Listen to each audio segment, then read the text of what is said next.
All right. What's going on, everybody? We are live. Welcome down to the DJ's Guru Hangout. My name is Justin Schwartz. I'm with my co-host, DJ Switch PDX over there in Portland. How you doing, man? What up, man? What, no Canada jokes? Hey, I've grown, okay? I'm growing. I am proud of you. I'm evolving. I am so proud of you. Thank you for your effort in holding back on the Canada jokes. I truly appreciate it. You got it, eh?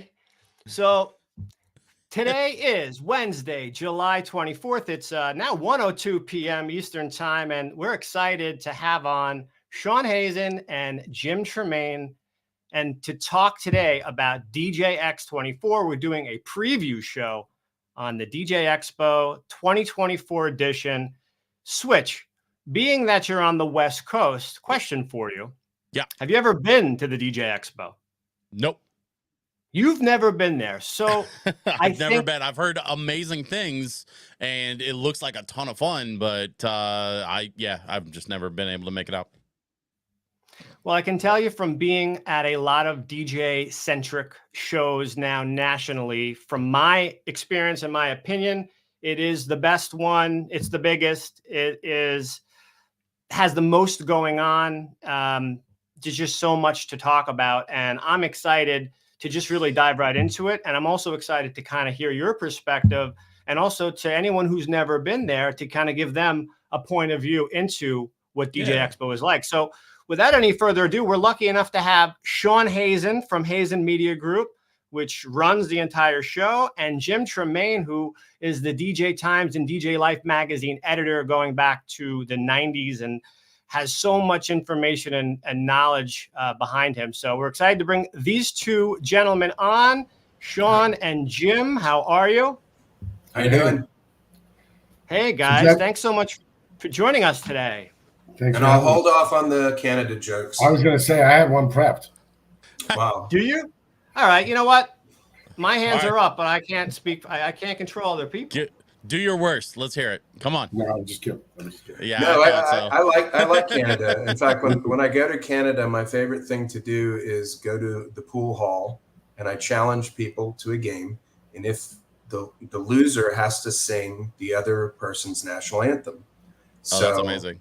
Well, it just gives me a couple chances to sing the Canadian national anthem, which I actually know because I've watched so many hockey games. So, no, I did Canada. So, big up to you. I think I know the first 8 words of the Canada national anthem, and that's it. Like after that, I'm stuck.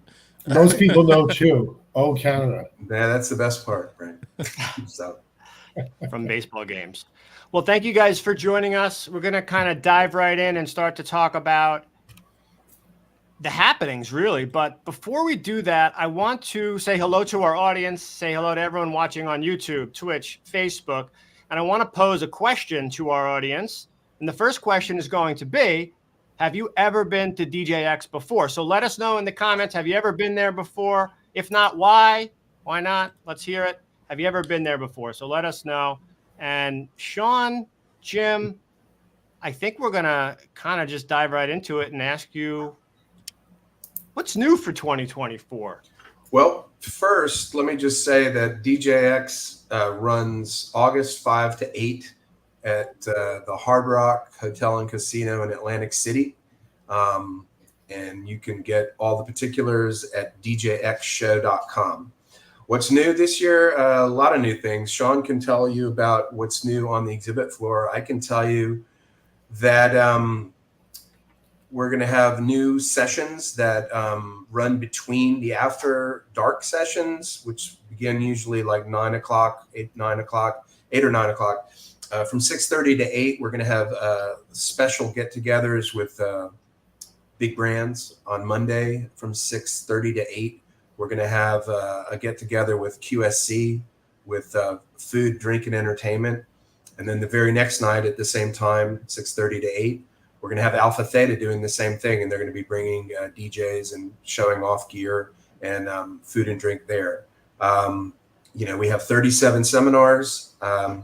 Many of them are new. Some of the subjects are similar because, a lot of the topics are the same, but we offer a different take on them. So if you're looking to sharpen your marketing skills, performance skills, if you want to learn about how to make music in the studio, mashups, remixes, original productions, we're going to have a handful of seminars right for that. We are also going to have more sponsored seminars than we've ever had before.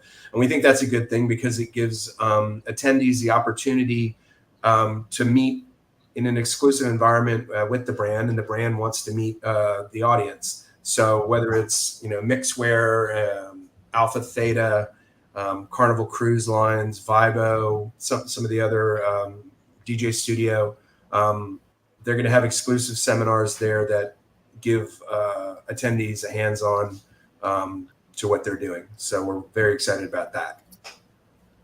And I'm just scrolling through these now. I have briefly looked at them before, but there seems to be a lot of diversity in what you're offering here in the classes. We hope so. I mean, ideally, we're focusing on DJs of all stripes, whether you're a mobile DJ, a club DJ, a music making DJ, turntablist, an upstart. We like to think that we have something for everybody, but we like to evolve the seminars every year. And like I said, have a different take on certain topics. As everybody knows, the internet and SEO changes so much every year. So we have to constantly be updating that with sessions. This year we have an interesting one where it's a mobile DJ and 2 lawyers discussing contracts. And believe me, if anybody who's ever hired a lawyer knows they're not cheap. Well, guess what? You can come to this session and ask lawyers how to best write your contracts. And these 2 lawyers are former DJs, so they know the DJ world. It's a real party when someone invites the lawyers. That's you're right about that. But it's you got to have them. I mean, they're no fun to pay, but the reality is, if you are prepared with the right contract, right. You're hopefully bulletproof, legally speaking.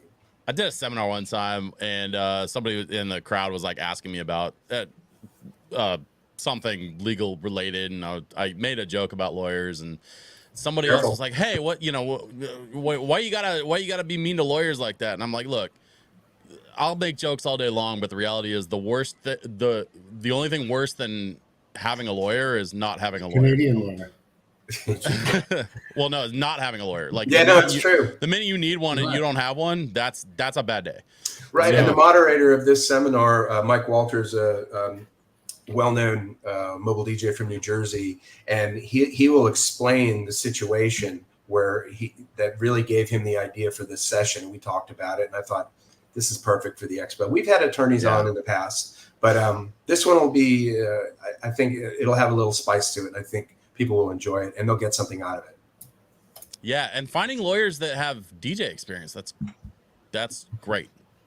Yeah, like that's because there's always that weird disconnect between like the legal side and then the musician side, and so like being able to thread that needle and find somebody who can actually straddle both sides of that line, like that's a great get.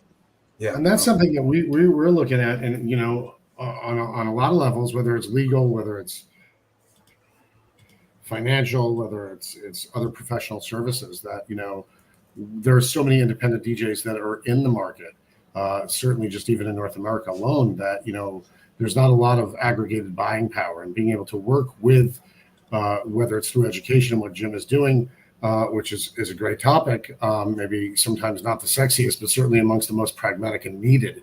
Sure. You know what I mean? When you look at things like that, that's something we're very much, about, is making sure we're providing tools and, services and opportunities and the knowledge and understanding as to how to navigate the industry, from a business perspective. It's more than, as Jim would always say, more than just playing a room. And it's about how do you, teach a man to fish, as they say, and you'll feed yourself for the rest of your life. So that's something we're very much astute with and focused on in all aspects of what we do. And there's going to be some seminars that are more towards the beginner, but not a whole lot of them, but just enough to bring them along. Like I say, we want to hit all the different types of DJs with different levels of experience. We want people to keep coming back to the show, but we also want to, seed the market, so to speak, where we can get people excited and inspired about the DJ world. And one of the things I say all the time, and Jim, following what Jim just said, is 20% of the show that comes every year, at least since I've been around, are new to the show. And another 25% have been with the show for literally 25 years or more. And so what that tells you is that opportunity to, whether it's mentoring or knowledge structure. So naturally, the educational component of what Jim does is a lot to do with making sure everybody is being served, so to speak. A lot of opportunity. Let me add to this and give my perspective real quickly, and then I want to pose a question to you, Shawn. Of course. Obviously, over the last several years, you have rebranded the show. The show has evolved. It has become almost an entirely different animal from when I may have started to go in the 90s, and maybe when people watching this may have started to go. So I would say that when I started to go to DJ Expo, it was less about who I was going to see. It was more about, I had a particular thing in mind that I wanted to buy. It was very product oriented. It was very much focused on purchasing, sales, and there was still a lot of the seminars. There was still that going on, but it didn't seem to be as centric to what it has evolved into. So now that you've rebranded, and even over the last several years, as you keep adding on pieces and expand the peripherals of the show, not just the meat and potatoes of, hey, we've got DJ stuff for you to buy, right? Everything else has really expanded. So what would you say, how could you add to that and talk about, maybe to someone that's new and has never been there, what is, I think, the way that you've seen it evolve over the last couple of years compared to where you started, and where you think people are going to get the most value out of coming now? Well, I mean, for me, looking at it as a objective viewpoint, there's a lot of components to that, to answer that. One, as we rebranded the business, both the magazine to DJ Life Magazine and DJX, which again doesn't stand for Expo, but DJX as an event, it really incorporates much more of a lifestyle and the culture of DJing. And we see that, and I came out of the lifestyle world. So, that there's a really important aspect to having that reflected on the show floor, and how it's mirrored in the magazine, the newsletters, and all of the information that we have. What are the more important parts of it? I mean, listen, we've never gotten away from the instant gratification purchase and product. Obviously, though, you're going to see aspects of it that shift post, supply chain issues. We saw that in 21, and some of that can still exist. And, what our job to do with that cash and carry component of the show, which is certainly important, is to clean it up and to make the show look visually a little bit more current in that regard, and to not just have a show filled with corrugated boxes. And I think we've seen that evolve. The second aspect of the show, which not ironically, but by design, and it's a testament to what Jim does every day, is that this year's 37 seminars and keynotes and sponsored seminars and sessions, they come. You have to have a pass to get to that. You have to pay for an all access pass to get to that. And those numbers again in 24 are historically larger than they were in 23 and before. Yet 23 and then consequently or subsequently 22 were the largest. So we see that number keep growing, which shows a very important aspect of the show being education. The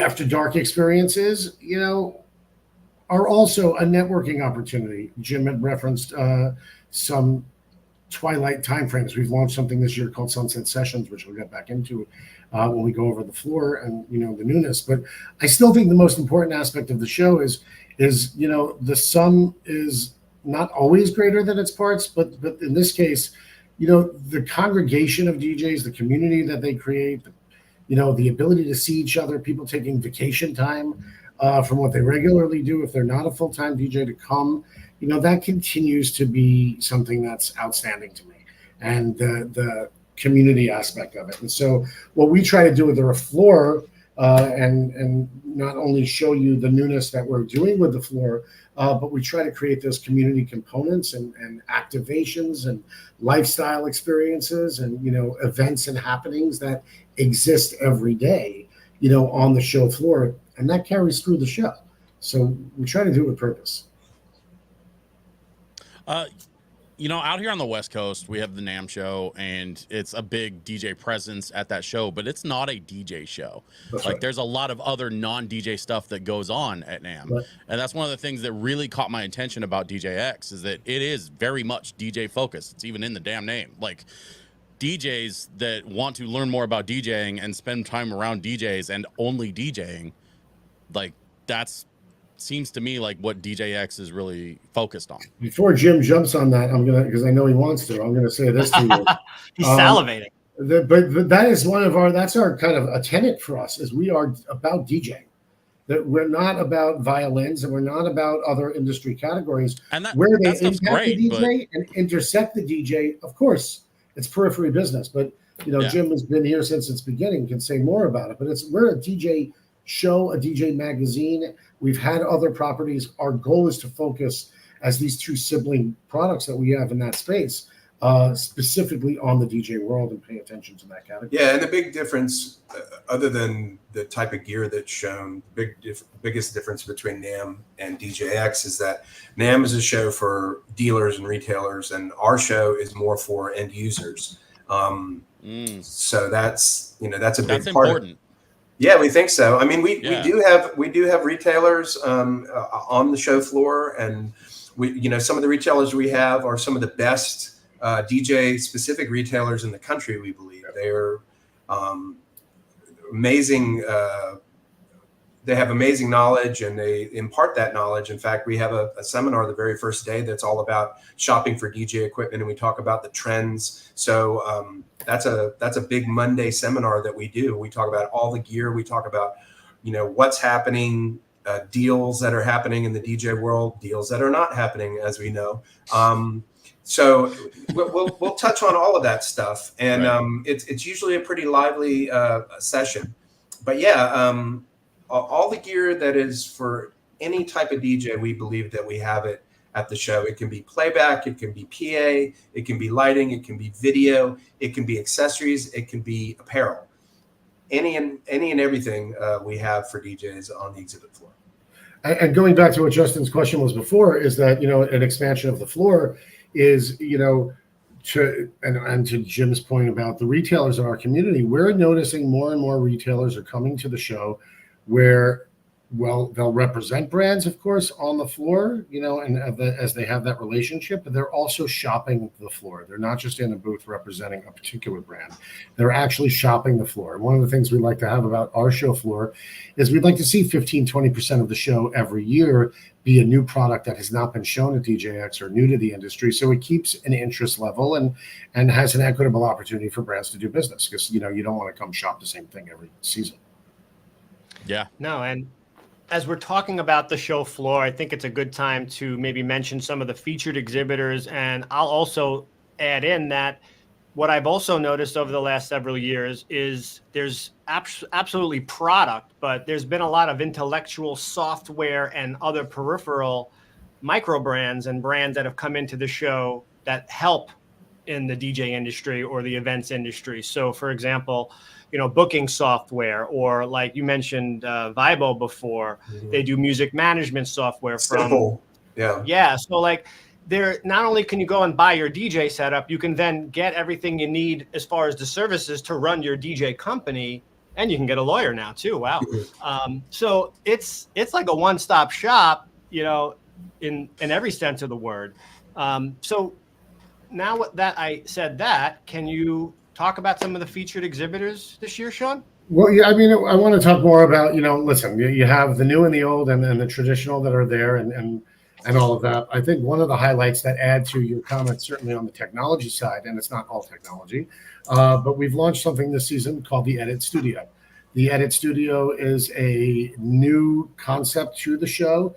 It speaks specifically to the convergence between the DJ and music production as a whole. We see that because of technologies, the portability of the market. You could create your own label and an album in flight from, Canada to Atlantic City, so to speak. And so with that ability today, we see a convergence. It's an expansion of an existing community that they definitely have overlap. And so as a result, we'll have 8 to 10 brands on the floor that have not participated in a section like this. It's a curated turnkey section specific to music production and editing. We'll have brands like a Mixed and Key there. We'll have DJ Studio. We'll have Record Box in the space. You'll have monitors and mics and some portable product that's in that space as well. I think that what that really adds to is the opportunity to take another level of knowledge down. And listen, there's the artist that is specific to creating music and producing music, and you see people that on the talent side that do that all the time. But I think even at the mobile DJ level, the event DJ level, the opportunity to learn how to mix and mash up, and it provides them with tools, right, as to how to incorporate or evolve their own businesses. A trend I see at that level is you going to a wedding and mixing up a playlist for that bride and groom, and that can be resold. In fact, the way it was actually played, not just a listing of songs. So there are ways in branding at one market sector of a DJ versus another. It's a way to feature on the club side, a little bit more of a list that you could flash and flex if you need be. And there's also content creation as well. Yeah. Sorry, go ahead. No, I was just going to say there's an extension of that is content creation, which, the podcasts, the Twitch shows, the YouTube shows, what we're doing right now, DJs can get out there and, create a personality, make themselves really a bigger profile in the market, in a national market if they want, and just get their name out there. And a lot of people, certainly since COVID, when this sort of cottage industry took off a little bit, a lot of people have expanded their brand, and we're doing seminars and we have exhibits that will show you how to better do that and really raise your profile. And, in an extension to that, with the Edit on the show floor, which is, again, this kind of curated section that we have, what's really nice is a parallel to that onto the podcasting and streaming side. In the registration area, we have a collaboration with EV. We'll have a podcasting space. We have an influencer schedule. We decided that we're going to reverse engineer something we're kind of beginning to get known for, the traditional. And so we're taking things like this offline and making it live. And so your audience isn't commenting about, have you been to DJX before? You'll see them at DJX, and when they have a question, they'll literally talk to you versus raising their hand or putting up an emoji online. So, we look to ways to bring together these experiences that are either hybrid to online and physical, just like our businesses in many ways, but we give an opportunity to bring people together. And so podcasting with a series of folks that have influential, programs out there will be set up in the DJX registration area for the first time as well, and they'll be actually hosting and streaming shows live from DJX. So I've got a question about that, actually. When it comes to the content creation side of things, especially as it applies to DJing, You know, we're seeing more and more DJ and pro sound companies sort of integrate with content creation and vice versa. You know, the parent company that owns Rode Microphones bought out Mackie not that long ago. Are we going to start seeing more content creator focused brands at shows like DJX? Are we going to start seeing a Rode Microphones or a Sony cameras or DJI? You know, drones and gimbal cams. Like, are we going to start seeing that kind of stuff? Yeah, I think so. You're already seeing it at the NAMM show. A lot of companies are pivoting towards this, and some of the companies that make a lot of these microphones and headphones and whatnot, they aren't DJ specific companies. But now what they're seeing is DJs are adapting to the market and using their equipment. And now, and at the last NAMM show, I've never seen so much, content creation equipment, really specifically targeted to anybody, but DJs seem to be the ones who are the early adopters to these things. So yeah, you're going to see this at this show and future shows. And as these companies and brands become more familiar and comfortable with DJs as influencers, etc., it's only going to get bigger. You know, I mean, to that end, crazy. You know, So I was just gonna say it might have been crazy, 5 years ago to think that a GoPro might show up to something like this, but now maybe not so crazy. Not so crazy. And you see that also in all industries. The content creation trend, which isn't going anywhere, is applicable in many industries. Fashion was the first industry sector to take Instagram literally viral in terms of utilizing it, and then it goes in to other areas. Twitch was a gaming site, and still primarily a gaming site, but it now has a DJ component. So I think you see that anyway in terms of trend, but you also see internally in this industry their own brands, brands reorganizing structurally. The lines blur between DJ and pro at times, whether that's in the lighting space and whether that's in the pro audio space, and so I think one of our hopes with the Edit Studio is also for the brands. They have an opportunity to showcase more than they traditionally would at DJX, because it does give them, as I said before, it's a peripheral category, but it's certainly an applicable one. So you can manage your budgets better that way, and it does expand an audience. And one thing that we notice about the Edit, and it's what's been attractive to about it, is that it gets after that elusive attendee, which is that bedroom producer, that bedroom DJ, the guy just starting out, the guy that's looking for direction, and that enables. Yeah, there you go. And that enables the opportunity for mentoring, and that goes back to the 20% that's new and 20% that's not coming to the show, and so it all feeds into a larger strategy about organically growing this industry and giving it its place in the world of lifestyle that it deserves. And keep in mind that it isn't just the DJs who get to go see the new products and get excited and inspired about the industry. The brands, the distributors, the R&D people for those brands, they come to our show and they talk to DJs, whether it is an official focus group or not. They are definitely talking to what they view as the top tier of the DJ market. And they're asking them very particular questions about products and future products. They want to know what's going to work, ultimately what's going to sell in this market. There are a lot of followers, but there are a handful of real people out, real brands that are forward thinking, and they come to our show and they talk to our attendees because they want to make better products in the future. So Jim said to me when we talked about the Edit Studio, it's very much like the way that the DJ Expo started 34 years ago. And that, Jim, if you want to jump in there, it's just about how it was a novel concept. Jim was one of the guys that, was advocating for these brands to make DJ gear and equipment to begin with. And so here we are, I think, once again, these years later, trying to not reinvent, but, share newness and bring something to it. I can't take all the credit. Really, most of the credit goes to my former publisher, Vinny Tess. I was more of an acolyte of Vinny's, but Vinny's vision actually kind of came true. he saw a market, a DJ market that was not really defined. It didn't have a magazine. It didn't have a trade show.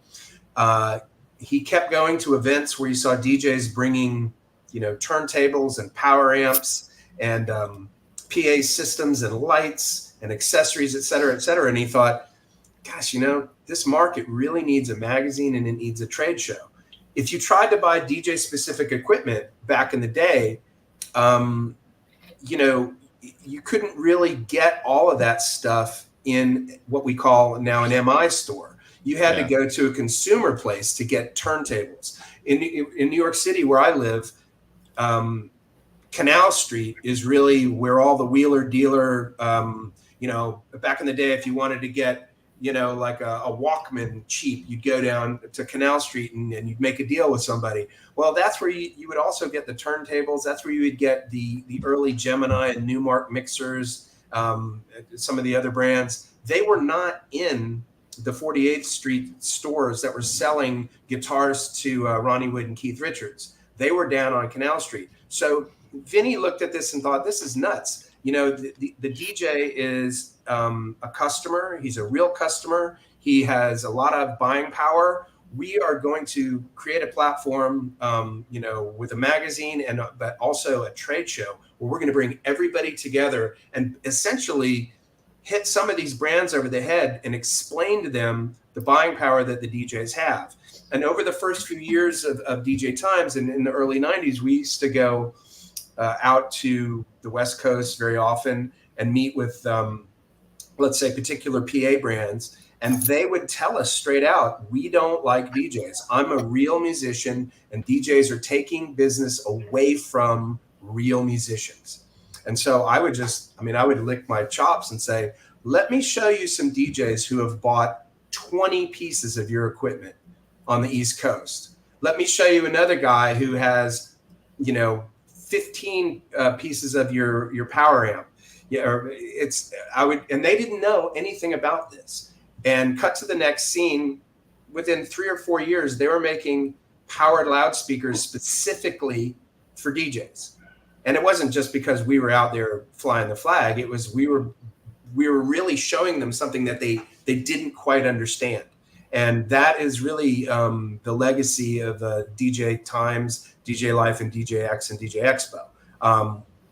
Vinny Testa really brought this market together. And so here we are 34 years later. Yeah, here we are. All this space. Hey, rest in peace. Before we go on to the next thing, I just want to take a quick pause.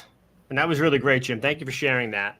I want to say hello to our audience, because we do have some comments there. I want to say hello to people checking in. What's up, Jeff? How are you? Good to see you. Hey, Jeff. Archie Womack. Hello, Archie. Thanks for checking in. Barbara. Hello. How are you? What's up, Lou? Checking in from San Antonio, Texas. We love it. And Josh CB, DJ 318 here. What's going on? We hope to see you at DJX, Josh. And the last thing we got to do, just got to say thank you to our sponsors over at djsupplystore.com. Thank you to them, of course. So, Shawn. Sir. And how you feeling over there? You good? I'm great. Jeff, what are you thinking so far? Are you interested? You want to come?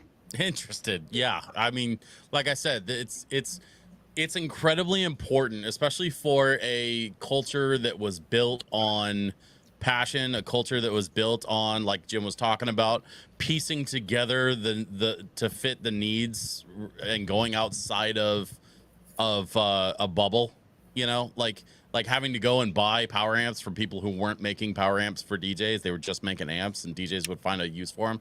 I mean, that's DJ culture.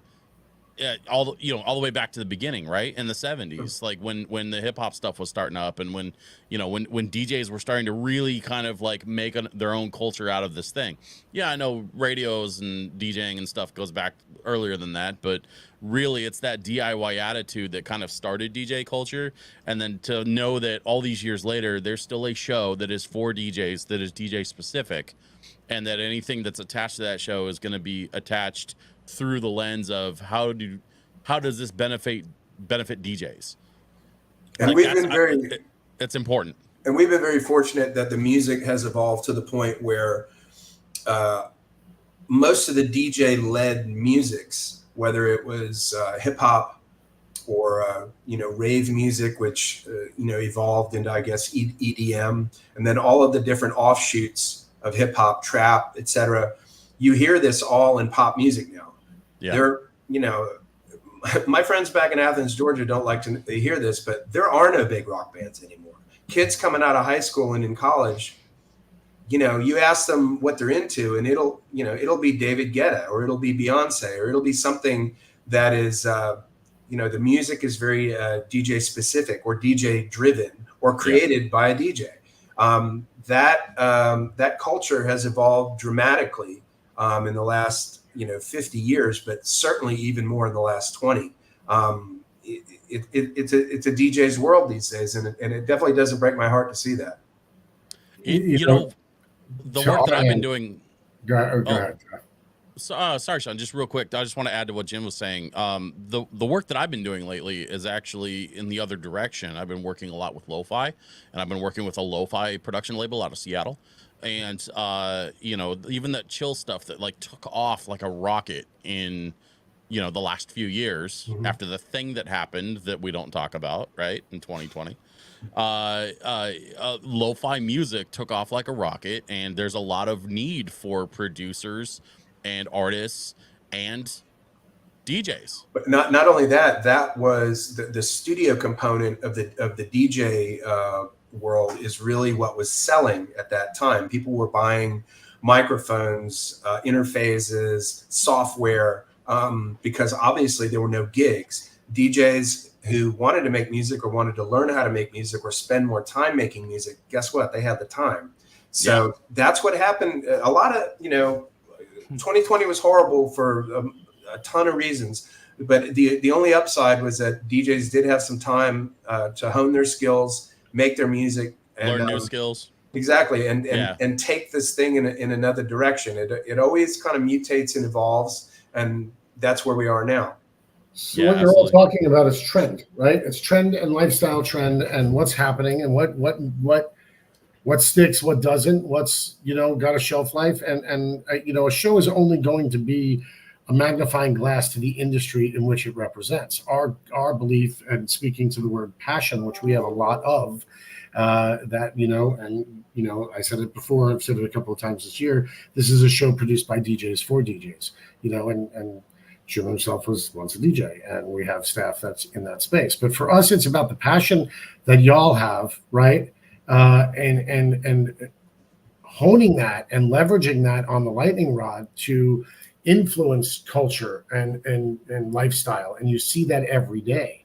So what we're trying to do is to kind of be not just culturally relevant, but take that step ahead of it and ensure that there's that stable foundation underneath that. So you don't look back to 50 years ago and say, remember when, you look back 50 years from now and say, that was an opening to a much larger opportunity. Jim had told me a long time ago, you walk into a studio and you get thrown out of that studio. It's not your music. And he said it before, you're not original. It's not your music. You're taking my money. We want that to never be said again. So it's part of our purpose and our passion every day is providing. And we learn a lot from the show too, but just from talking with people. I think we sort of touched on it earlier, but the networking ability of the show is a huge thing. I mean, obviously in the 4 days, I talked to a lot of people, but you can really connect with folks at the show. But if you're willing to listen and keep your ears open, you can learn a whole lot. And I definitely do. And I do it not only at our show, but at other events I go to, whether it's the NAMM show or the Amsterdam Dance event, or, whenever they have Winter Music Conference. That's what I'm down there for. I'm listening, I'm talking, I'm trying to understand why things are happening. And I want to apply that to the magazine, the content in the magazine and the website, but also for next year's show. I'm constantly thinking of next year's show. When I mentioned some of those other industry trade shows or shows of any variety, I'm always looking for a way to borrow something good from that show and use it at our show. And also those shows teach me things not to do as well.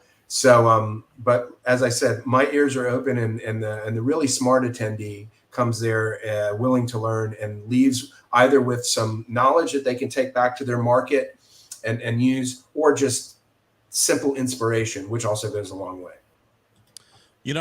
Jim, DJs love a good bit of drama. And so with that in mind, I got to ask you, how do you feel about Shawn's claim that you're not a DJ anymore?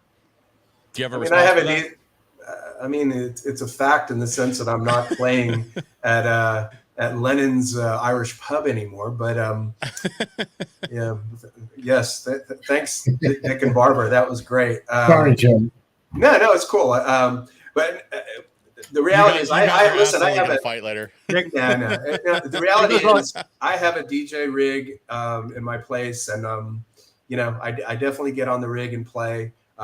Usually, given to my age, it's usually physical things like vinyl that I'm playing. Sure. I have a stack of vinyl right next to my turntables, but no, I'm not a professional DJ anymore. And in fact, I have too much respect for the real DJs out there to call myself one. But I am a journalist. For what it's worth, I do have a journalism degree, and I do listen. I do maintain curiosity, and that's how I think you can convey things in the magazine or the trade show or the website. Hey guys, I want to thank you both for your time and for sharing everything with us today. We don't want to hold you up too long. I want to talk about something I saw yesterday, Shawn. Got an email yesterday about a keynote speaker. Looked pretty big. That's a Jim conversation. Is that a Jim conversation? Yeah. Yeah. And then I'll get back to the floor plan for you, Justin, and give you an idea of what's really going on the floor. Yeah. So we just announced yesterday that we're going to have Laidback Luke doing a keynote on Wednesday, August 7th at 5:00. For those who don't know, he's a big Dutch DJ producer, but he also is an entrepreneur. He's really a man of all seasons, as I put in the description. I mean, he's even a black belt in Kung Fu. He does, I'm not kidding. And he's an educator. He's also just a real pro at imparting knowledge. And you can ask him anything about DJing in the studio, and he'll have a great answer for you. I mean, I've seen him give very exhaustive presentations at the Amsterdam Dance Event, and we had him 10 years ago, I think, at Expo, and he's going to be terrific. I guarantee you that. Our other keynote is on Tuesday. The Disco Fries will be there. Again, terrific DJ producer team who can take any, and entrepreneurs as well. And they can take any question you have and help you out with that. Really thrilled about that. And, our after hours events are really good as well this year. We've got Monday, Gimme Disco. Tuesday, we have DOS Audio doing Puffy and some other DJs. We have a big mobile event with Digital Dave Lander and a lot of other mobile DJs. And then Mel Starr and friends are bringing DJ Spinna and Natasha Diggs, Scram Jones. And it's going to be a great disco and house music party to close things up Wednesday night. I'm such a massive fan of the Disco Fries.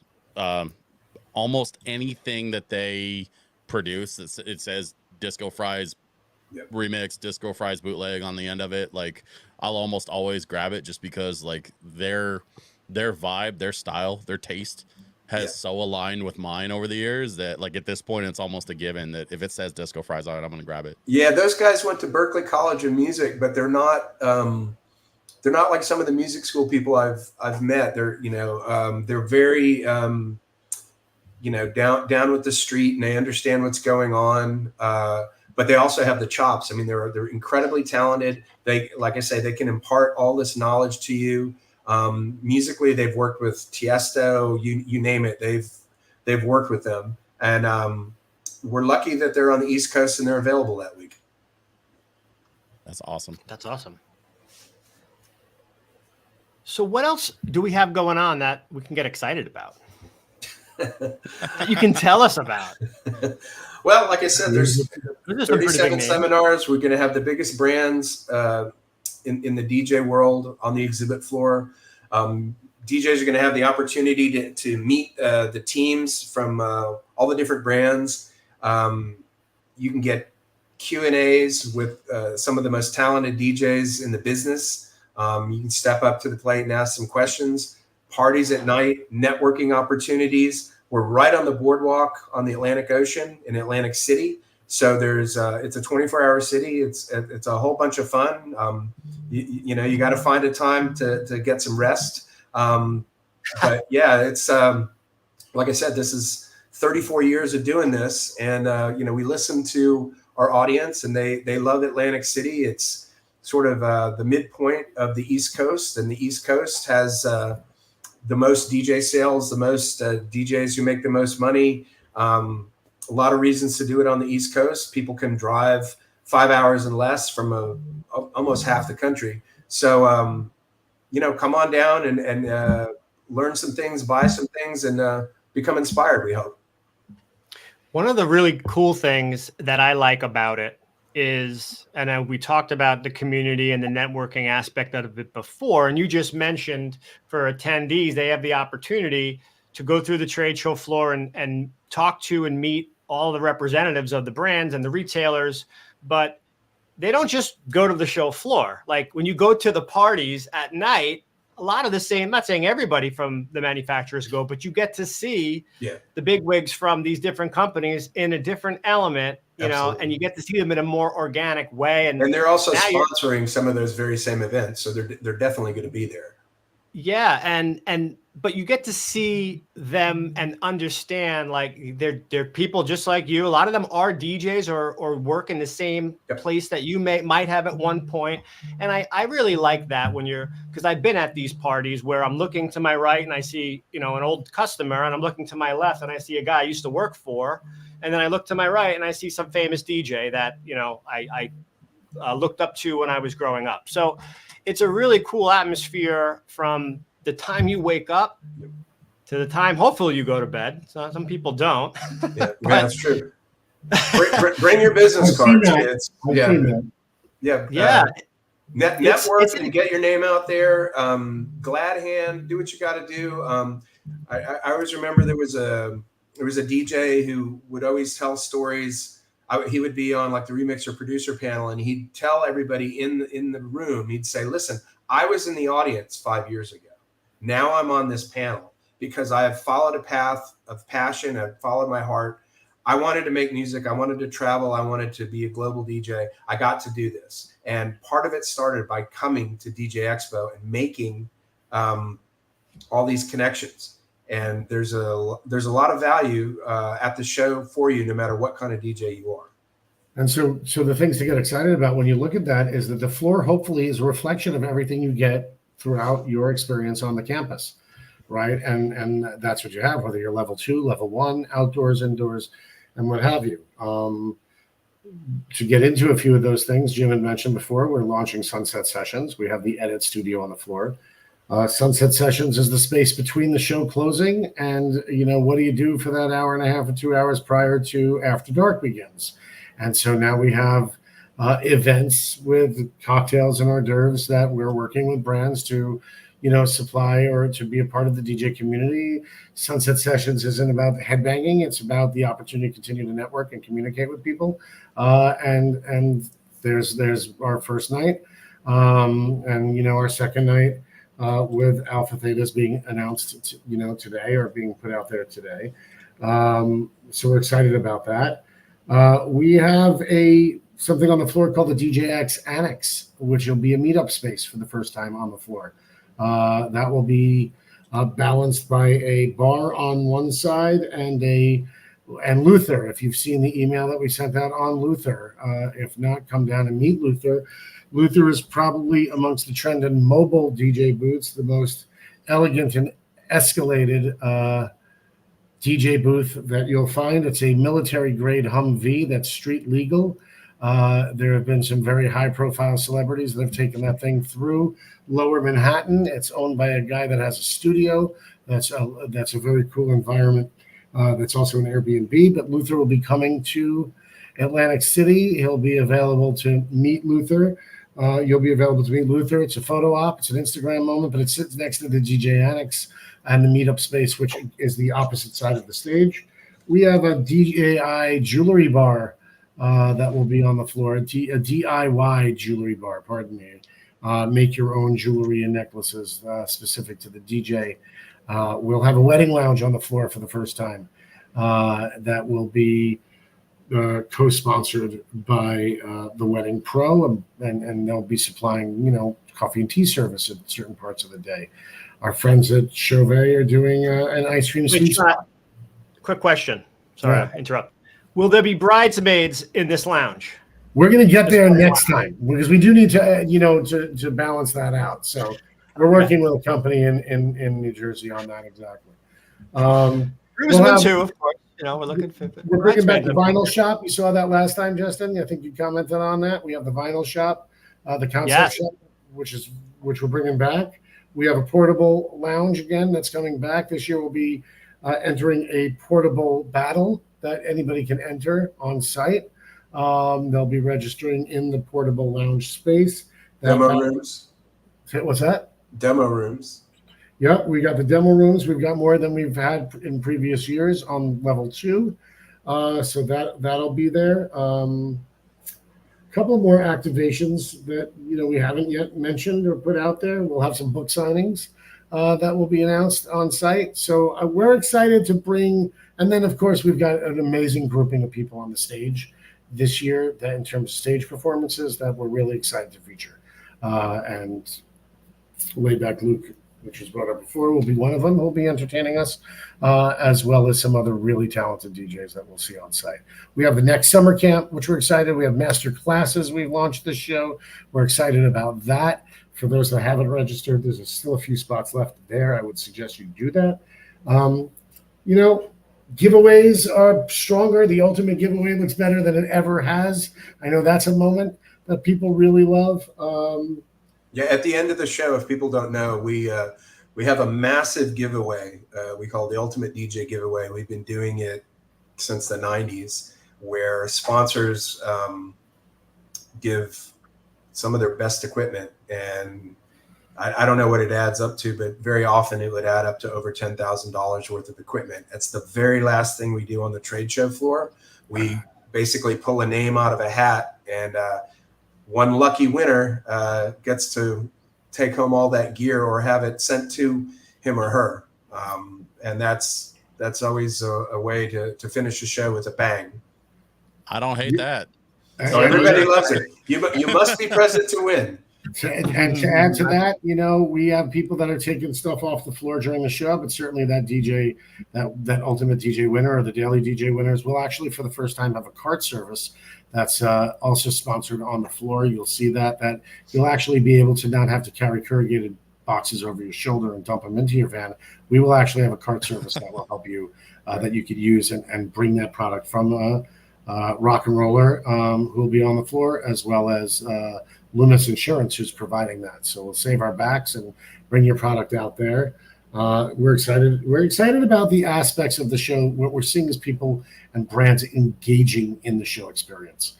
And that's really what this is about, is the back and forth, the relationship, the development of, that side of it. It's not just, I want this. It's the ability to ask questions, learn, and make a better experience for everybody involved. And once again, DJXshow.com has all the information. And that's August 5th through August 8th, right? August 8th at the Hard Rock Hotel and Casino in Atlantic City, New Jersey. That's right. It's exciting. I'm excited for it. I want to end with a question. I'm going to pose a question to the audience, and you can feel free to comment back on the replay later on. But I also want to ask Shawn and Jim, unfortunately, Switch, you can't answer this one. You've never been, but I'll answer it first. And the question is, what is your favorite part of DJ Expo?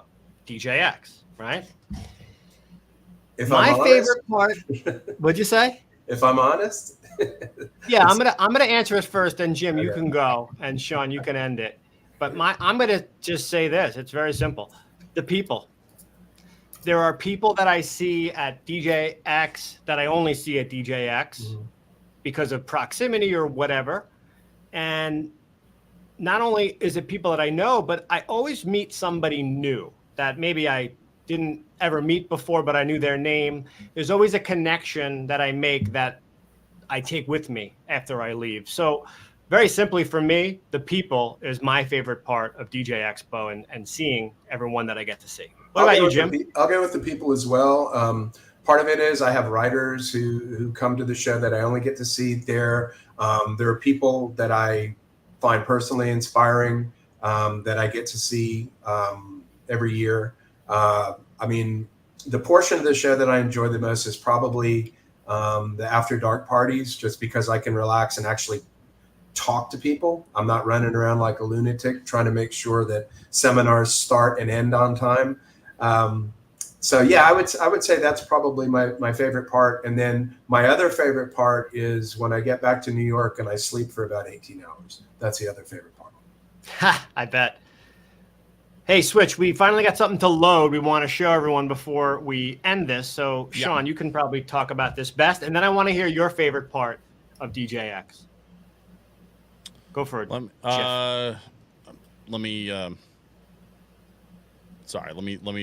It's being silly. Give me a second. So my part. Answer the question while Switch is working on that. I mean, obviously, you're going to say the people, of course. But for me, I think, and for me, it's observing.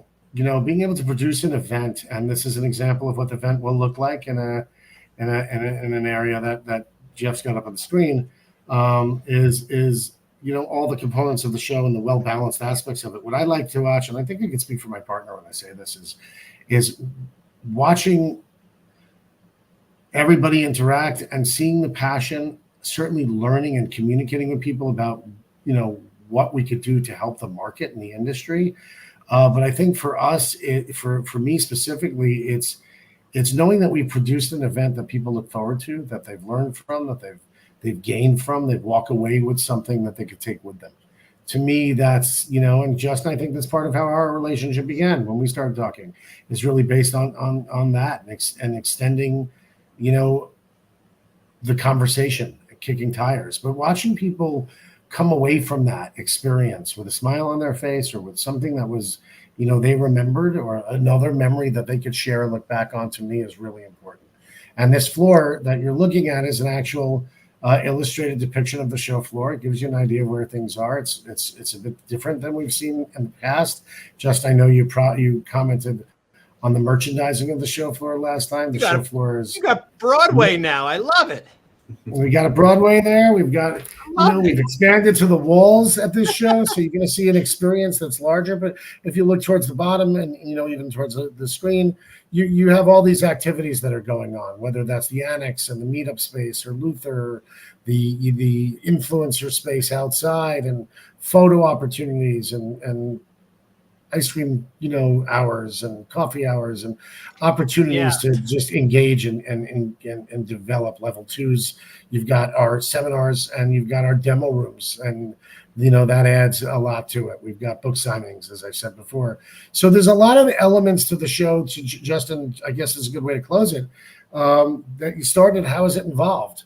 It hasn't. We have actually maintained and amplified the legacy of what has always been, and we are adding components that are natural extensions of this industry as the lifestyle and culture shift that make sense and are applicable to the purpose of why we do what we do. I will say that through this, I don't know, two years or so that we've been talking more, Shawn, and helping each other out, I've definitely learned to admire and respect what you do a lot. You're an idea guy, and I know a lot of idea guys. Not many of them execute those ideas, and you seem to execute well a lot of those ideas that you have, and I do respect that a lot. And last thing I want to say, as I'm now more excited than ever, and I think I might have a new favorite part, is an ice cream area. Yeah, there'll be At an the ice show? cream space on the floor. That will be Oh. an hour service or service every day. One of the brands is hosting it on the floor. It's a sweet spot, and yeah, so we're working with brands to do little things like that as well. That just make the experience more engaging. You're in. I go on a You're on the beach in the on a- middle of the summer, man. I go on a Disney cruise. It's very, very expensive. You know what I remember? The free ice cream. $47 French fries. The ice cream. Unlimited ice cream. I love it. Yeah, So- DJs love free, that's for sure. And there will be giveaways at almost every turn. Especially check out the sponsored seminars. Most of them will have swag or product giveaways. There's daily giveaways on the show floor. At the sunset sessions, QSC and Alpha Theta have pledged giveaways as well. So, whether it's a T-shirt or $1,000 controller, there's an opportunity to walk away from Atlantic City with some real swag. Yeah. Well, gentlemen, I want to thank you both. Thank you. Mr. Hazan, Mr. Tremayne, Yes, sir. it's always wonderful having you join us here and share the information that you do. We're very excited for DJX 24. Can't wait. I'll be there the whole time this year for the first time in a while, which is exciting. Well, And I'm excited to spend some time together. Yes, and I'm excited to see everyone out there that's watching. So please, if you happen to see me out there, please come say hello. And Jim, Shawn, I will see you guys down there. Jeff, I will not see you there, but Jeff, you get will on the be air, here. bro. I can't make it You will this be- year. I'm bummed. But you'll be here next Wednesday at 1 p.m. doing the DJ's Guru Hangout again. So make sure people come back and watch that. Thank you to our sponsors at DJ Supply Store. And thank you to Jim and Shawn. You guys want to add anything before we say goodbye? Come to DJX, August 5 to 8. DJXshow.com has all the particulars. I just registered there. We're excited to see you. All right, everyone. We'll see you soon. Thanks so much for watching. Take care, guys. Bye-bye. They peaced. That dude, this show sounds so fun, and